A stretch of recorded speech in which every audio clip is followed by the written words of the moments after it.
各位朋友，大家好，我係 M 記。錄音嗰時咧係10月18號星期三嘅上晝啊，天氣咧係好好。咁咧就距離咧係特首嘅施政報告咧，仲有一個星期，即係下個星期咧特首會公佈。雖然咧未必有太好嘅消息，但係唔會有壞消息啊！尤其是喺咧大家最關心嘅社會福利方面咧，係唔會削減㗎嚇。咁當然啦，今次施政報告咧係唔係主力咧係講呢個咧係財政預算啦，所以咧仍然係要等到咧12月先有咧係進一步嘅長者生活津貼啊，同埋咧係消費券派唔派啊？派半糧定話雙糧啊等等嘅消息，咁大家咧保持咧係樂觀嘅態度。咁咧如果有任何問題咧，記住咧係留言啦，記住咧係點讚同埋咧訂閱我哋嘅頻道。咁首先講一講咧，就係今次咧係特首嘅施政報告嘅主題咧，主力咧都會喺經濟同埋民生方面。咁外面咧就係比較咧係風聲鶴唳啊，但係對於啲長者福利咧係唔會咧係削減嘅，因為呢啲咧係基層嘅基本生活，而且個指數咧係好低啊，即係話咧已經咧係冇辦法咧係再減㗎啦。如果唔係咧喺物價高漲之下咧，啲市民咧生活咧係會咧更加艱苦。咁而且咧，依家咧係息口咧咁高啦。如果咧係供緊樓啊，或者啦係需要咧係負債，即係咧要還債嘅朋友咧，啲息口咁高咧係會比較吃力噶。所以咧估計咧就係股票啊、地產咧都唔會咧係樂觀嘅啦。但係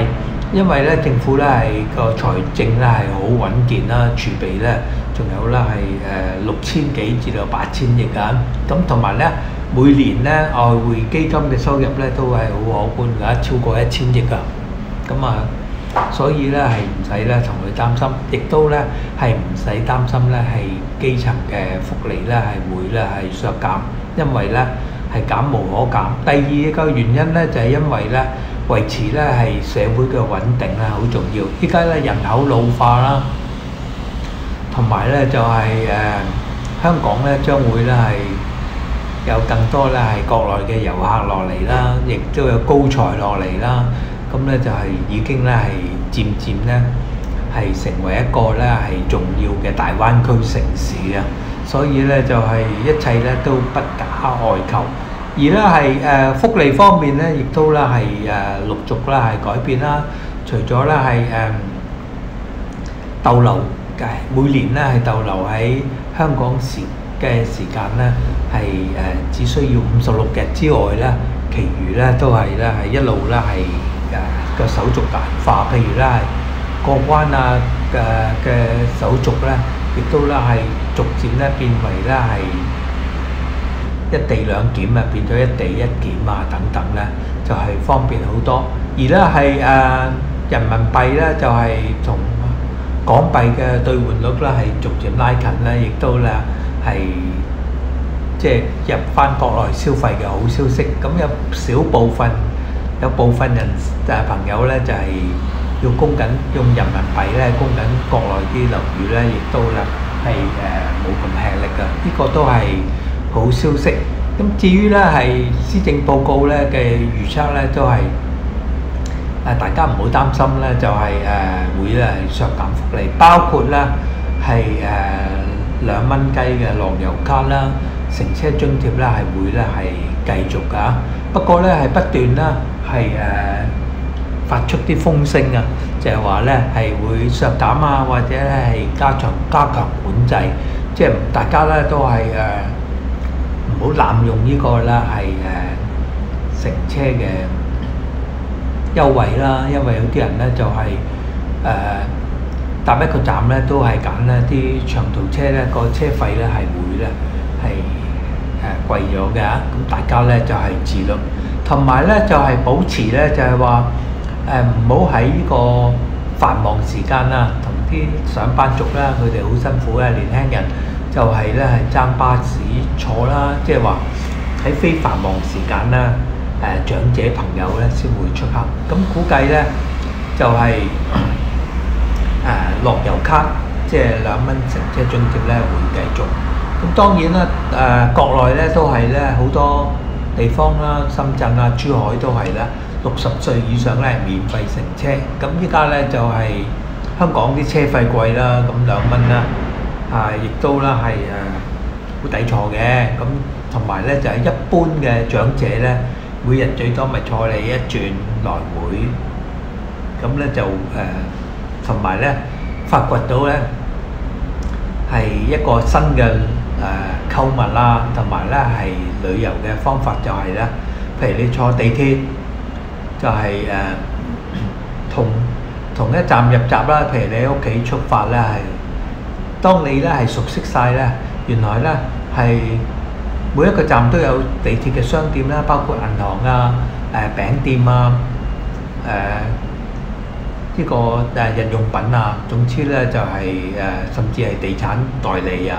總之咧就係啲鋪頭咧都係好齊全。咁有朋友咧就係熟悉晒，包括銀行啊，熟悉晒咧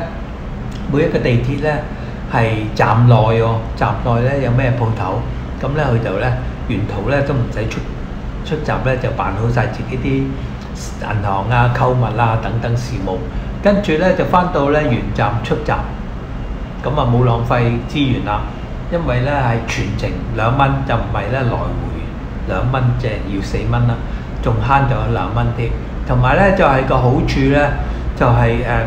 行嘅路咧可能最少啊，同埋咧就係唔怕天氣變化，因為喺站內啊，咁所以咧我哋都會咧係喺我哋嘅群組度咧係加強咧報導，每一個站係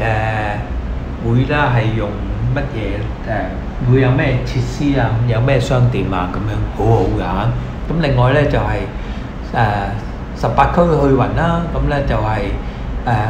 家園便利店啊，家園便利店係一個非牟利嘅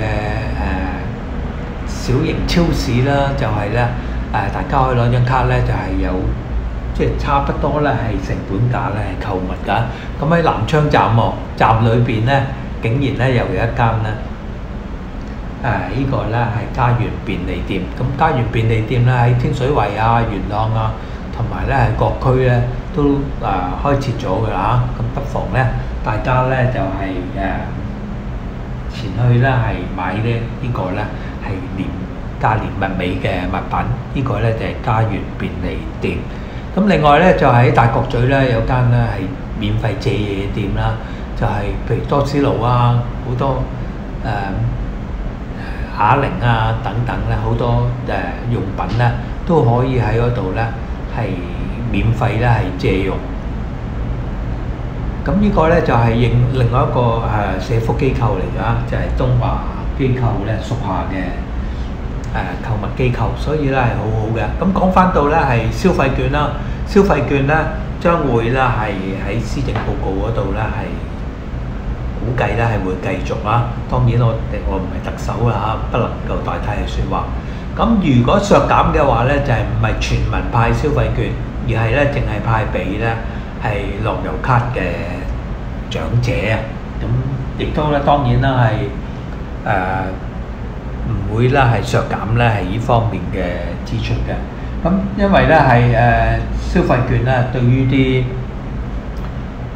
長者同埋弱勢社群啦係非常之重要㗎。咁咧講到咧就係大家關心嘅食物銀行啊，同埋咧係呢個牙醫嘅，同埋咧其他嘅津貼咧，咁關愛基金咧有援助啦。另外咧就係如果係你係攞綜援嘅人士咧，亦都咧係得到咧呢方面嘅照顧。當然咧醫療券咧係絕對咧係唔會削減嘅，所以咧大家可以咧喺剩下即係今年咧剩翻3個月唔夠啦，大家咧可以咧係安心度過。咁大家有咩意見咧，亦都咧係歡迎咧就係留言啦，同埋咧訂閱我哋嘅頻道。咁外面咧就好多消息咧話會削減呢個津貼啊，其他嘢都係放風嘅啫。咁大家咧就係最緊要咧係守紀律啦，就係唔好濫用啦。咁咧就係、可以咧安然度過。祝大家咧有一個好嘅冬季。